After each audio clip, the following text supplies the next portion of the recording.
Varicose veins కి సరైన చికిత్స కోసం సంప్రదించండి ఎవిస్ హాస్పిటల్. నమస్తే రమ్మగారు. నమస్తే జయ. రమ్మగారు, మనము అడపా చిరంజీవి గారిది జిత్తులు మారి సిరీస్ చెప్పుకుంటూ ఉన్నాం. జయకాంతుడిని శరభణ్ణి సభలోకి ఆహ్వానించారు, జైల్లో నుంచి సభలోకి వచ్చేసారు. వచ్చి ఇప్పుడు రాజకుమార్తె మహారాణి అందరూ, మహారాజు సభలో సభికులు అందరూ, పిల్లల్ని కోల్పోయిన వాళ్ళు వీళ్ళందరూ సభలోనే ఉన్నారు. ఈయన కొద్ది కాలం క్రితం ఒక కుర్రవాడు తనకు ఒక కల వచ్చిందని, ఇలాంటి ఒక ప్రమాదకర స్థితి ఏదో రాజ్యంలో రాబోతోందని తనకు కల గురించి చెప్పాడు. యువరాణిని వివాహం చేసుకున్నట్టు కల వచ్చిందని చెప్పేసరికల్లా క్రోధానికి లోనై మేము అతన్ని చెరసాల్లో పెట్టాం. ఇవాళ అందరి ముందు అతనికి క్షమాపణ చెప్పుకుంటున్నాం. అతని కళ, 2 కళలు నిజమైనవి. ఒకటి అతను చెప్పాడు, ఇక్కడ ప్రమాదం రాబోతుంది, ప్రజలు ఏడుస్తూ నా దగ్గరికి వచ్చి రాజ్యాన్ని వదిలిపెట్టిపోతాం, ఈ ప్రమాదం నుంచి తప్పించమని అడిగినట్టు అతనికి వచ్చిన కళ కొన్ని నెలల క్రితం వచ్చింది, నిజమైంది. రాజకుమార్తెను వివాహం చేసుకున్నట్టుగా అతనికి వచ్చిన కళ కూడా సగం నిజమైనట్టే, ఎందుకంటే రాజకుమార్తె అతనితో ప్రేమలో ఉంది.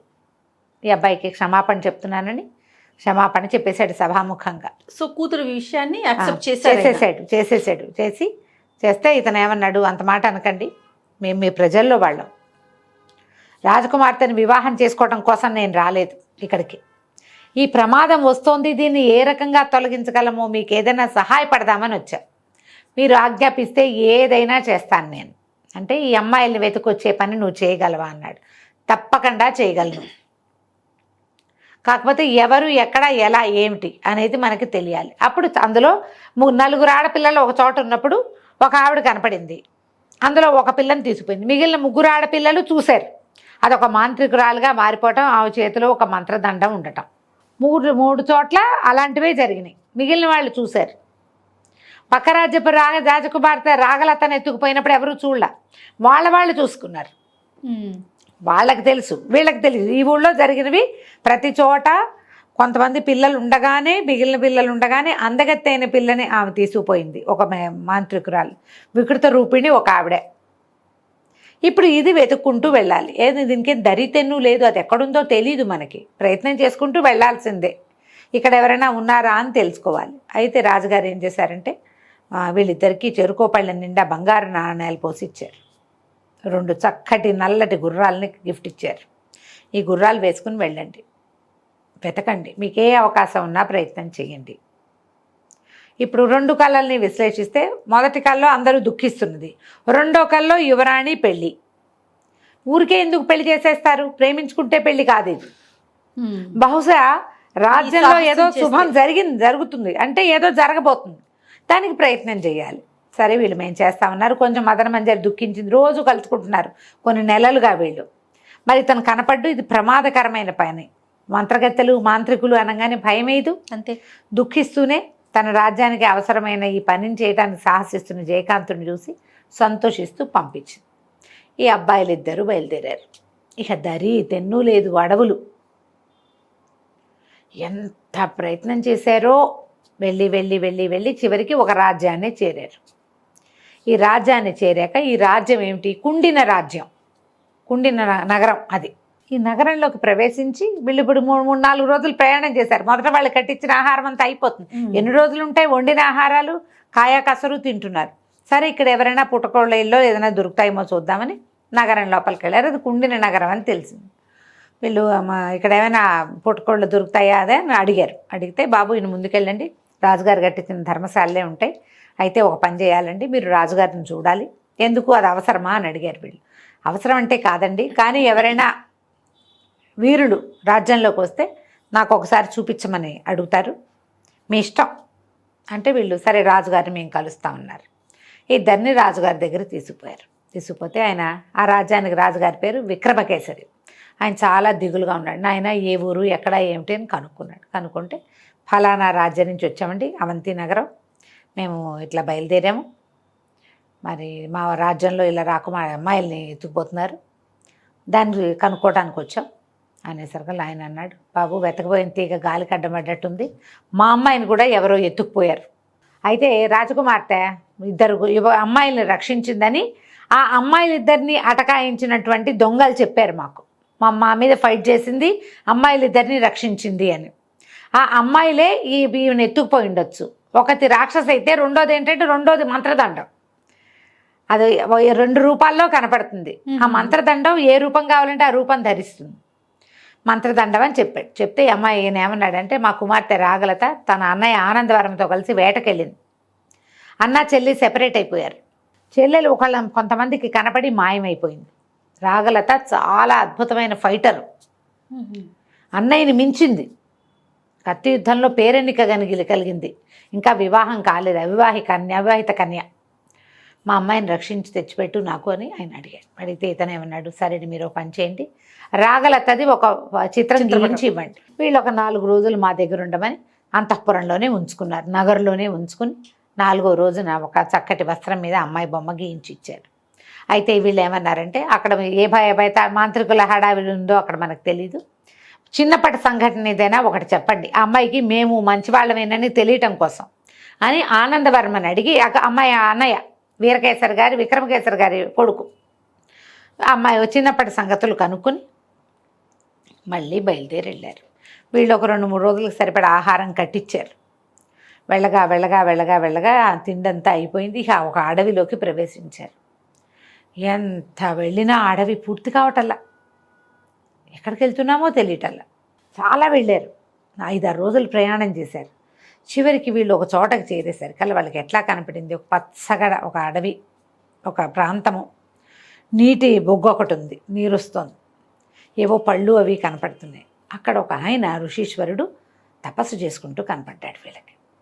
కనపడేసరికల్లా మనం ఈయన్ని సేవిద్దాం, తపస్సు భగ్నం చేయొద్దు, ఆయన దారిని ఆయన ఉండని అని ఇద్దరు ఏం చేశారు, అదంతా ఆశ్రమంలాగా ఉంది, చిన్నది పనసాల లాంటిది, పెద్దది కాదు చిన్నది, అంతా మట్టి కొట్టుకుపోయింది.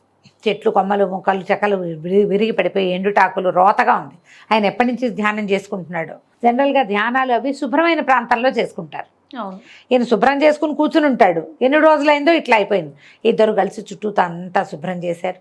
బోళ్ళని పళ్ళు కోసుకొచ్చుకున్నారు. కాసిన పళ్ళు తిని మంచినీళ్ళు తాగారు. అక్కడి నుంచి ఏం చేశారు, మళ్ళీ కాసిన పళ్ళు కోసి పక్కన పెట్టి మంచినీళ్ళు కూడా తెచ్చిపెట్టుకుని ఆయన పాదాలు తింత ఆయన ఒక గట్టు మీద కూర్చున్నాడు. కింద శుభ్రంగా కాళ్ళు దప్పుకు పడుకొని నిద్రపోయారు. తెల్లవారి వీళ్ళు లేచేసరికి ఆయన కమండలమో దండమో ఉన్నాయి కానీ ఆయన లేడు. అమ్మో ఈయన మాయమైపోయాడు ఏమిటా అని అటు ఇటు వెతుకుంటే ఆయన మంచినీటి దగ్గర ఉన్నాడు, నీళ్ళు తీసుకుంటున్నాడు. వెళ్ళి ఆయనకి దండం పెట్టారు. ఆయన మహానుభావ మీరు ఎవరండి ఇక్కడ ఉన్నారు ఏమిటి అని కనుక్కున్నారు. ఆయన వచ్చి ఇక్కడ కూర్చుంటే వీళ్ళు పళ్ళు కోసుకొచ్చి పెట్టి ఆయనకి మళ్ళీ మంచినీళ్ళు తెచ్చిపెట్టి ఆయన్ని బాగా కంఫర్ట్ చేసి, అయ్యా ఒక మహత్కార్యం కోసం బయలుదేరాము, మరి మాకు ఏదైనా సహాయం చేయండి, దారి తెన్ను తెలియటం లేదు, ఎంతోమంది ఆడపిల్లలు ఇక్కడ ఇట్లా మాయమైపోయారు, ఒక రాజకుమార్తె కూడా మాయమైంది, మా ఊరి ప్రజలంతా గోల పెడతారు, ఇంకా ఎక్కడెక్కడ ఏ ఏ ప్రాంతాల్లో ప్రజలు గోల పెడుతున్నారో తెలీదు అని చెప్పేసరికి ఆయన అన్నాడు, ఆయన కళ్ళు మూసుకుని, భేతాళ మోహిని ఎత్తుకెళ్ళిన రాకుమార్తె అమ్మాయిల కోసం వచ్చారు మీరు అనేసరికి అప్పటికి వీళ్ళకి తెలిసింది భేతాళ మోహిని దాని పేరు. అవునండి ఇట్లా ఎత్తుకుపోయింది, ఆమె చేతిలో ఒక మంత్రదండం ఉంది చెప్పారు. చెప్పేసరికి ఆయన అన్నాడు, నాయన మీరు వచ్చిన దూరం చాలదు, ఇంకా 1000 యోజనాలు వెళ్ళాలి మీరు. ఎలాగా అదంతా? అప్పుడు ఈయన ఏమన్నాడంటే, ఓ పని చేయండి, ఇక్కడి నుంచి ముందుకు వెళ్తే సంచార వృక్షం అది తిరుగుతుంది, కంచుకిట దాని పేరు, అది ఎట్లా గుర్తుపట్టాలి అంటే అది ఆ స్వర్ణకాంతితో మెరుస్తూ ఉంటుంది. మా గురువుగారికి తెలుసు, ఆయన ప్రయాణం చేశారు కాబట్టి మీరేమి అనుమానపడద్దు, ఇంకా వెళ్ళండి, ఉత్తరంగా ప్రయాణం చెయ్యండి. ఆ సంచార వృక్షం ఏంటి, సంగీతం పాడుతుంది, మనం దాని వైపు చూసాక ఆ సంగీతం పాడడం మానేస్తుంది. మీరు తనని తాను గుర్తించేలాగా ఏర్పాటు చేసి పెట్టుకుంటుంది, సంగీతం పాడుతూ ఉంటుంది. ఆ చెట్టు ఎక్కాక ఇంకా మాట్లాడొద్దు, కళ్ళు తెరవద్దు, నేను చెప్పిన మంత్రాన్ని జపం చేసుకోండి అని చెప్పి ఒక చిన్న అద్దం ఇచ్చేట ఆయన. ఈ దర్పణం, ఇందులో మీరు ఏది కోరితే అది కనపడుతుంది, మీరు కోరిన ఇది తీరుస్తుంది, మిమ్మల్ని ఆ మంత్రగత్తె నివాసం దగ్గర దింపుతుంది, ఎక్కడైతే భేతాళ మోహిని ఉంటుందో అక్కడ దాకా దింపుతుంది, మీకు శుభం జరుగుతుంది, ఆయన మీరు వచ్చిన పని అవుతుంది, ఈ సంచార వృక్షాన్ని పట్టుకోండి అని చెప్పారు. చెప్తే ఆయనకు దండాలు పెట్టి ఆ మంత్రం బాగా నేర్చుకుని ఆ దర్పణం జేబులో పెట్టుకుని, చిన్న అద్దం మాకుండే ఏమంటారు చేతద్దాలు ఉంటాయి కదా, హ్యాండిల్ ఉండేది అలాంటిది, ఇక పుచ్చుకొని బయలుదేరారు. ఇక నడిస్తే ఎక్కడి నుంచో తీయటి పాట వినిపిస్తోంది, గంధర్వగానం.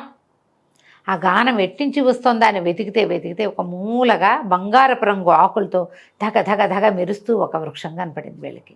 ఎప్పుడైతే వీళ్ళ దృష్టి చెట్టు మీద పడిందో పాట మానేసింది. ఇదే పాడుతోంది. ఆయన చెప్పింది ఇదే, స్వర్ణవర్ణంతో ఉంటుందని చెప్పారు. బంగారు ఆకులు కనపడితే పరిగెత్తుకుంటూ వెళ్ళారు ఆ చెట్టుకి. వెళ్ళి చెట్టుకు దండం పెట్టి చెట్టు ఎక్కి కూర్చున్నారు. కూర్చుని 2 కొమ్మలు గట్టిగా పట్టుకుని పడిపోకుండా మంత్రం పునశ్చరణ చేయటం మొదలుపెట్టారు ఇద్దరు. అది కళ్ళు తెరవకూడదు, నోరు మాట్లాడకూడదు, జపం మాత్రమే చేయాలి. ఈ జపం చేయటం మొదలుపెట్టి లోపల తలుచుకుంటున్నారు, బేతాళ మోహిని ఉండే ప్రాంతానికి చేర్చు, మమ్మల్ని చేర్చు అని. అది బలంగా వేళ్ళు ఉనుకుని నుంచుని ఇంతలావు మొదలున్న చెట్టుకి ఎంత వేళ్ళు ఉంటాయి వీళ్ళకి తెలుస్తూ ఉండగానే ఆ వృక్షం ఇట్లా భూమిలోంచి వేళ్ళని పెకలించుకుని రైమని ప్రయాణం చేయటం మొదలుపెట్టింది. వీళ్ళు మంత్రం ఆపలేదు, కళ్ళు తెరవలేదు. వెళ్ళగా ఒక చోట దింపేసింది. మొత్తం వెళ్ళిపోయింది చెట్టు నేలలోకి. వెళ్ళేసరికి చెట్టు ఆగిపోయింది. దీనికి ప్రయాణం జయ్యమని వెళ్ళటము, టక్కమని ఆగటమో తెలుస్తుంది కదా. ఎప్పుడైతే చెట్టు ఆగిందో మెల్లిగా లేచి చూసుకున్నారు. చూసుకుంటే ఏమిటి, అదేదో పెద్ద పర్వతంలాగా ఉంది. ఖాళీగా ఉంది. ఒక కొండలు ఉన్నాయి, ఖాళీగా నిరాబాగా కనపడుతోంది. డ్రైగా ఉందంతా. చెట్టు దిగారు ఇద్దరు. మనకు చెప్పారు, ఏం చెప్పారు సిద్ధేంద్ర యోగి, ఎక్కడ మంత్రగత్త నివాసం ఉందో అక్కడ దింపుతుంది. అక్కడి నుంచి లోపలికి వెళ్తాం ఎలాగా అనేది దర్పణం చూపిస్తుంది. ఈ దర్పణమే మీకు దారి చూపిస్తుంది అని చెప్పాడు ఆయన. అందులో మీకు ఏం కావాలో చూడండి, అది మీకు దారి చూపిస్తుంది. సరే వీళ్ళు ఇట్లా చెట్టు దిగి అటు ఇటు చూసే లోపల వెనకాల నుంచి నాయన అని వినపడింది. ఒక బంగారు కాంతులతోనటువంటి ఒక యక్షకన్య, దేవకన్య అక్కడ నిలబడింది. లాస్ట్ ఇయర్ ఎవరమ్మా నువ్వు అన్నారు. మిమ్మల్ని తెచ్చిన కంచుకనే సంచార వృక్షాన్ని నేనే నాయన, నేను దేవకన్యని. ఒకసారి నాట్యంలో సంగీతంలో పోటీలు జరిగినాయి, నేను చాలా బాగా నాట్యం చేశాను.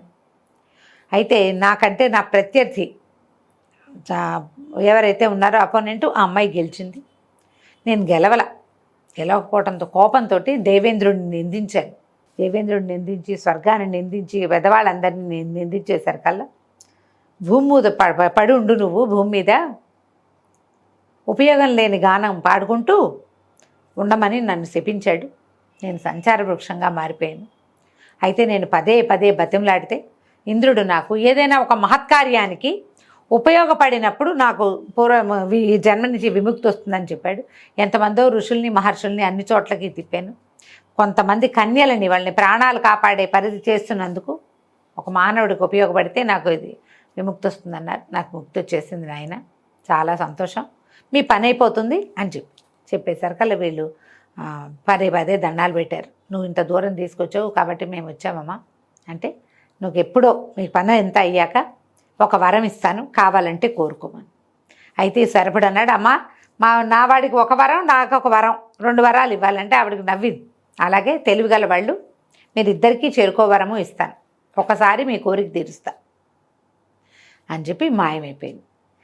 ఇప్పుడు వీళ్ళు ఏం చేయబోతారో మనం వచ్చే భాగంలో తెలుసుకుందాం. తప్పకుండా రమ్మగారు. నమస్తే. నమస్తే జయ.